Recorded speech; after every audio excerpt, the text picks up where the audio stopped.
किसी ने बड़े कमाल की बात कही है कि अगर आवाज ऊंची है तो कुछ लोग सुनते हैं, लेकिन अगर बात ऊंची है तो बहुत लोग सुनते हैं। नमस्कार दोस्तों, आप सभी का बहुत बहुत स्वागत है उमंग जिंदगी में। ये छोटी सी कहानी जो आपको बुरी से बुरी परिस्थिति से भी बाहर निकाल सकती है। ये कहानी है एक ऐसे लड़के की जिसके बचपन में ही माँ बाप गुजर गए। वह अपना जीवन यापन किसी तरह करता था और एक सेठ के यहाँ काम करता था। वह काम करने जाता था, काम से आता, बनाता, खाता, सो जाता। डेली का उसका यही था, जो 2-4 पैसे उसे मिलते वह घर आता, अपने लिए खाना बनाता, खा के और सो जाता। एक दिन की बात है, वह 4 रोटियां बनाया और रोटी बना के, सब्जी बना के वह मुंह हाथ धोने गया। जैसे ही मुंह हाथ धो के आया, उसने क्या देखा कि उसके पास सिर्फ 3 ही रोटी बची है। वह बड़े अचंभा में हो गया कि एक रोटी कहाँ गई। उसने सोचा ठीक है, जाने दो। फिर दूसरे दिन भी ऐसा ही हुआ, तीसरे दिन भी ऐसा ही हुआ। उसने 4 रोटी बनाई और उसके पास सिर्फ 3 ही रोटी बची। वह सोचा कि आखिर ये रोटियां जाती कहाँ हैं। चौथे दिन उसने ताड़ा कि आज मैं देखता हूँ कि ये मेरी रोटियां कहाँ चली जाती हैं। और तभी उसने देखा कि एक चूहा आया और एक रोटी ले जाने लगा। उसने फटाक से चूहे को पकड़ लिया और रोका कि ये रोटी तुम कहाँ ले जा रहे हो, यह तो मेरा भोजन है। तभी चूहे ने कहा, नहीं, ये मेरे हिस्से का भोजन है, मुझे करने दो। तभी उस लड़के ने परेशान होकर कहा कि मैं थोड़ा बहुत कमाता हूँ और उससे 3-4 रोटियां बना पाता हूँ और अपना पेट भरता हूँ। तुम उसे भी ले जाओगे तो मैं क्या खाऊंगा, मैं बहुत परेशान हूँ अपनी ज़िंदगी से। तभी उस चूहे ने एक बात कही कि तुम अगर किसी चीज़ से परेशान हो तो इस समस्या का समाधान सिर्फ एक व्यक्ति कर सकता है। चाहो तो तुम उसके पास जा सकते हो, तुम्हारी समस्या का समाधान हो जाएगा। तुम्हें जितनी भी गरीबी से संबंधित परेशानी है, जो भी है, वो सारी दूर हो जाएंगी।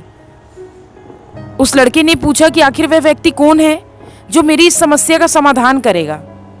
तब उस चूहे ने कहा कि तुम गौतम बुद्ध के पास जाओ, वह तुम्हारी समस्या सुन के उसका जरूर समाधान करेंगे। लड़के ने उस चूहे की बात मान ली और अपने सेठ से 4-5 दिन की छुट्टी ले लिया, क्योंकि गौतम बुद्ध का आश्रम बहुत दूर था, उसे जाने में समय लगता। उसने फटाफट छुट्टी ली और जाने की तैयारी किया। वह गौतम बुद्ध से मिलने के लिए निकल पड़ा। तभी बहुत रात हो गई। उसे सामने कुछ दिखाई नहीं दे रहा था कि उसे कहाँ जाना है। रास्ते में एक हवेली पड़ी। उस हवेली में गया, उसे एक वृद्ध माता मिली। उस वृद्ध माता से हाथ जोड़कर लड़के ने निवेदन किया कि क्या आप मुझे यहाँ पे अपनी शरण दे सकती हैं रात भर के लिए। माता ने कहा कि ठीक है, तुम यहाँ रुक सकते हो, लेकिन एक बात बताओ, तुम जा कहाँ रहे हो।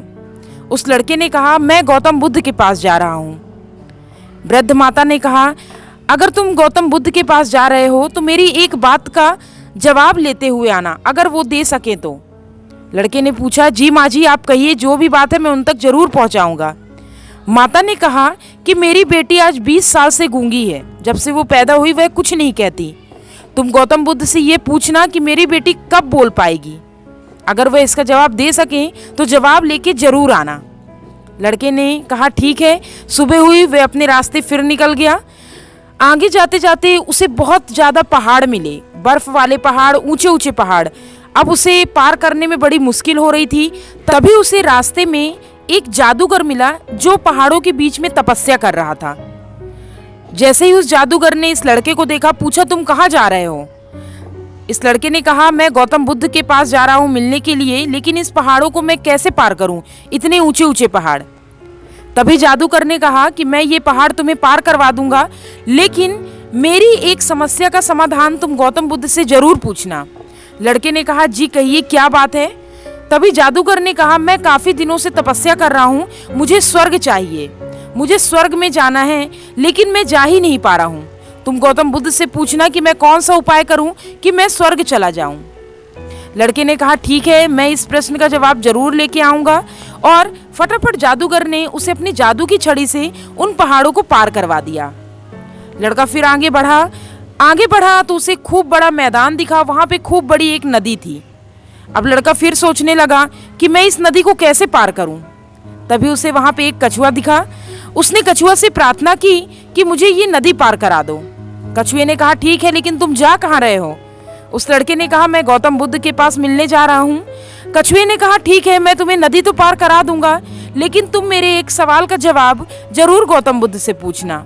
उस लड़के ने कहा, जी जरूर पूछूंगा, बताइए आपका क्या सवाल है। कछुए ने कहा कि मैं 500 वर्ष से यहाँ पे हूँ और मैं ड्रैगन बनना चाहता हूँ। मैं ऐसा कौन सा उपाय करूँ कि मैं ड्रैगन बन जाऊँ? तुम यह बात जरूर गौतम बुद्ध से पूछना।